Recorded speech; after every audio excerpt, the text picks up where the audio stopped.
think Hikaru is just being practical. He's saying, I don't care about being better because the tussles will be happening in the later stages of the game. And if Hikaru is a bit more familiar with those positions, then, he can handle them with great resourcefulness. I like the queen on f2 actually, because it ties down the c6 knight and attacks the a7 pawn. So at some point knight d5 can be good, or even knight b5. The other idea is to go bishop e2 and then rook f1 and attack the f4 pawn. So black should know what he's doing. And look at Magnus's last move. Trademark Magnus. Gonna go into an endgame. Yeah, and not just wanting the queens off for safety, but I think it's directly correlated to Judith's point. The white queen was actually white's best piece, potentially on f2, and white had some counter-attacking ideas there, so bullying the white queen back. If it wasn't a must-win situation, maybe Hikaru would have allowed that trade. Instead, he's been forced to retreat, and suddenly the white piece is back. It's Fischer Random, but we know he's Fischer Random world champion, Hikaru. Loads of the white pieces now on the back rank. What can black do to up the pressure, to maintain the momentum? If white does get 2 or 3 moves, he should be okay. Watch out for knight e2 as well, hitting the black queen, hitting the pawn on f4, and okay, preemptively, again, prophylaxis, just dropping back with the black queen. Maybe getting ready to plant the knight on the dominant d4 square. Yeah, you kind of feel that white's best move is actually to put the queen back on f2, but of course Hikaru is in a must-win situation, cannot do that. And the thing that is concerning about white's position is how on earth is he going to develop the light squared bishop and the rook? Well, this is the reason I like the queen d4 very much, what Magnus played in the previous move, because it's not only that he pushed away the very well placed f2 queen because it was an attacker, but also it defended the g2 pawn. So right now bishop e2 is not exactly possible because the pawn is hanging on g2. Okay, and a move from Hikaru. He does retreat, knight e2, and that move is given a question mark by the all-seeing engine. Why could that be a mistake? It feels like you can get greedy and grab on a2. The pawn. I mean, hello. Wow, that's Fischer-esque, taking on h2 in that World Championship match. Fischer, he doesn't go for it. Magnus, more practical decision, just playing f5, and okay, the cross there means maybe a missed opportunity for Magnus. Was that just capturing this pawn? It took courage. Instead, a safer decision from the former world champion. And g3 Hikaru fighting back now, utilizing this pin. The f4 pawn cannot be touched. You cannot take on g3. Maybe you can, but either way, you have to calculate well here. Yeah, and it does feel that Magnus is losing a little of the control he had with this, especially with this last move by Hikaru. g3, great move. And we should mention the clock time, 3.5 minutes now for Magnus, 4 minutes 50 almost for Hikaru Nakamura.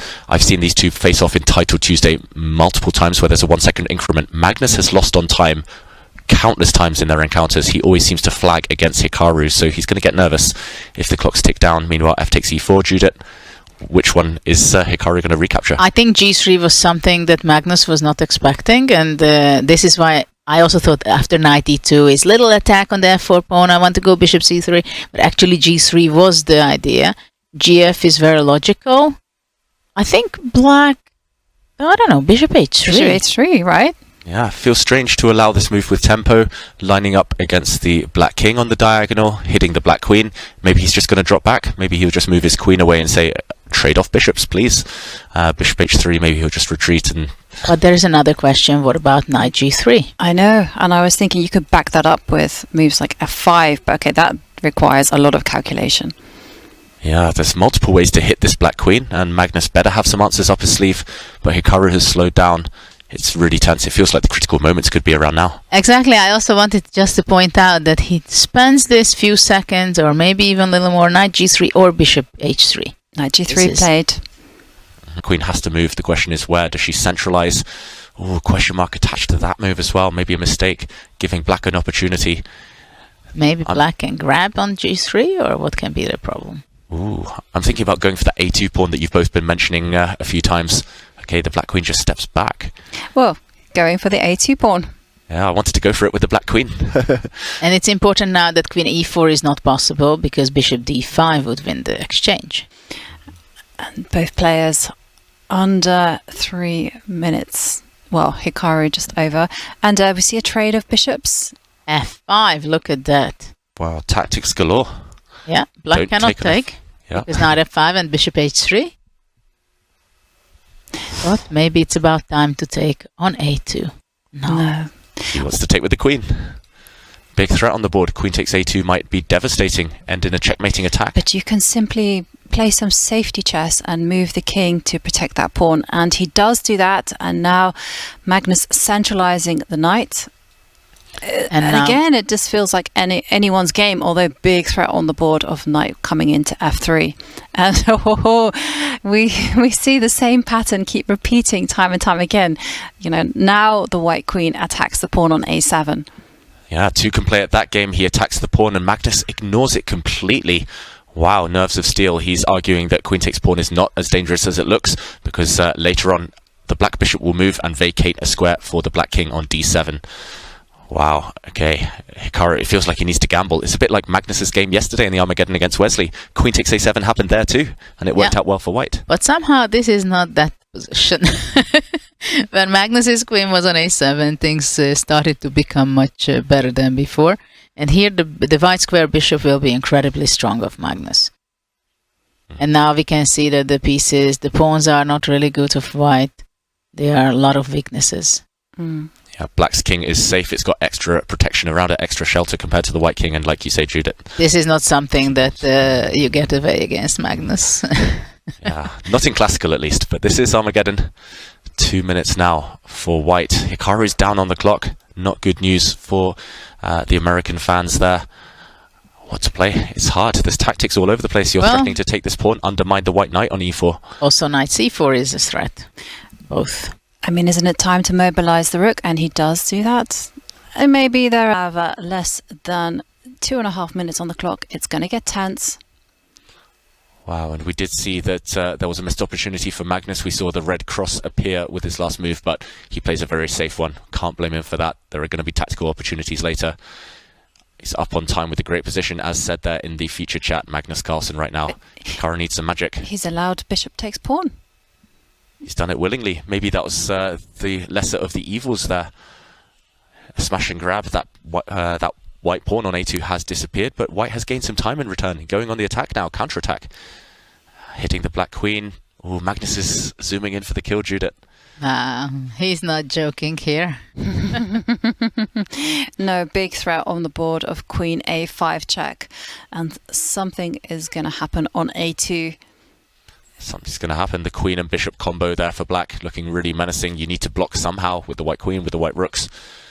But it feels like it's hanging by a thread. Under 1 minute now for Hikaru. Maybe he'll play some B4 or something just to protect this A2 square, but it's kind of hopeless. Yeah, Magnus with a better position and also more time on the clock.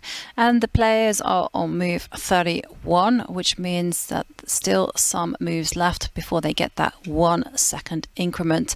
And we see a set of rooks leave the board. Yeah, Magnus is a pawn up and with the ongoing initiative, so that trade seems to help black. Queen A4 seems to be quite a strong move. Queen H2 and Queen H4, so kind of a double attack. Oof, yeah, that looks like a killer. No, but Magnus decides to weave a mating net. Bishop comes down to B3. Big threat of Queen A4 on the board. Almost unstoppable threat. Unstoppable if you have 30 seconds at least. How does white get his pieces in? The white knight, the white bishop, they're just offside, unable to come back to the rescue of their king. As said in the feature chat there, Hikaru does need a miracle. With 30 seconds left, Queen A4.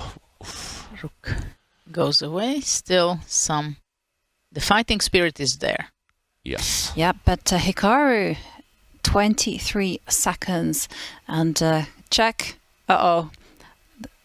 The white rook is going to drop. The white rook is undefended. Magnus wins it. But his knight falls. Hikaru's still fighting.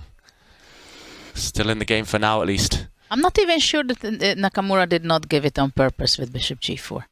Yeah, I think he had to. He had to give something up, but Magnus playing for tricks now. Bishop takes pawn, really nasty. If the bishop was captured there, black had Queen F4 check, picking up one of white's pieces, and now everything's coming through. Surely, Judith, this is going to be checkmate. If it's not going to be checkmate, I think Magnus will be winning Hikaru's queen at the end of it. On time. Yep. And we see a handshake. Magnus takes the Armageddon victory with the black pieces and nets 1.5 points.